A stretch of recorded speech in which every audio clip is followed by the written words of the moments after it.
Hey there and welcome. Have you ever found yourself trying to describe your day in English, but you just can't seem to find the right words?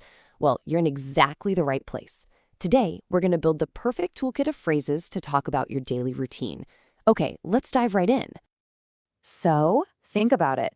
What would you say if someone asked, "So, what's your typical day like?" It can be a little tricky, can't it? Well, that's exactly what we're here for, to give you the confidence and, the actual words to answer that question perfectly.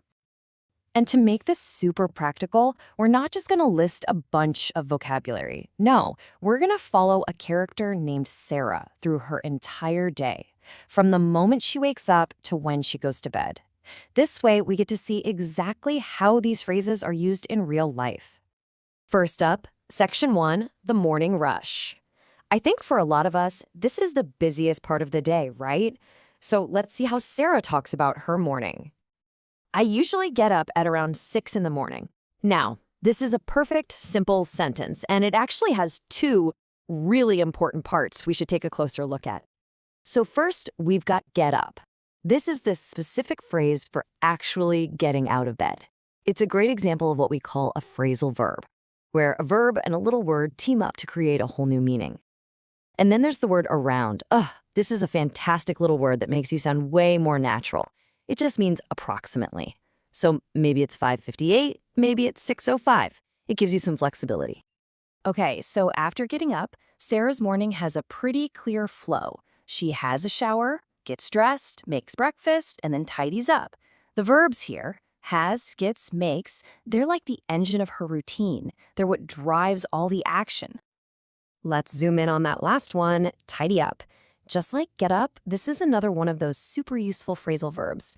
It's awesome because it's so flexible. You can tidy up your kitchen, you can tidy up your room, your desk, really any space that needs a bit of organizing. All right, Sarah's all set and ready for work. That brings us to Section 2, navigating the workday. Let's see how she talks about her commute and her time at the office.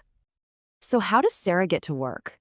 She says, I usually take the bus, which takes about 30 minutes. Now pay close attention here, because the verb take is actually doing two different jobs in this one sentence. You see the difference? First, to take the bus means to use it, but when the journey takes 30 minutes, it's talking about duration. It's the same verb, but the meaning completely shifts from transport to time. Pretty cool, right? Okay, let's fast forward to the middle of the day. Sarah says, around 12 o'clock, I have lunch with my colleagues. Hey, there's that great word around again. But let's focus on a new word here, colleagues. Colleagues are simply the people you work with. You could also say coworkers. They mean pretty much the same thing. Colleagues just sounds a little more formal, and you hear it all the time in a professional setting. And what does she do during her lunch break? Well, she and her colleagues chat and relax. Just two simple verbs that perfectly capture that informal, restful feeling of taking a break. And the workday is over, so let's move on to Section 3, winding down at home, and see how Sarah spends her evening. Now this is a feeling I think we can all relate to. When I get home. The phrase get home just means to arrive at your house. And notice she uses the word relax again, just like at her lunch break, to talk about de-stressing after a long day. Now, Sarah's evenings can go one of two ways. A friend might come over, which is a great casual way to say someone visits you at your house, or on other nights, she'll cook for myself, which is, well, it's exactly what it sounds like. Two very different scenarios. So after her meal, her plans aren't set in stone. She says, I might read a book or watch some TV. That word might is so important here.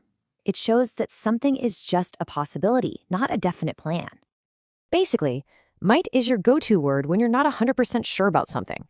It's not a definite I will, it's more of a soft maybe I will. It's perfect for talking about flexible plans for an evening or a weekend. So we followed Sarah from morning all the way to night. For our final section, let's bring it all together and talk about your daily routine. You know, when you boil it all down, describing your day really just comes down to this toolkit of key verbs. Words like get up, take, tidy up, and relax. These are the action words that make up the backbone of any daily routine. Think of it like this. Once you're comfortable with these verbs, you can describe almost any day. All you have to do is change the details. So instead of take the bus, maybe you take the train. Instead of chat with colleagues, you chat with family. See? These are your building blocks. And that brings us to our final question for you. Thinking about everything we just covered, from getting up around a certain time to things you might do in the evening, what's one new phrase that you're going to take away and use to describe your day?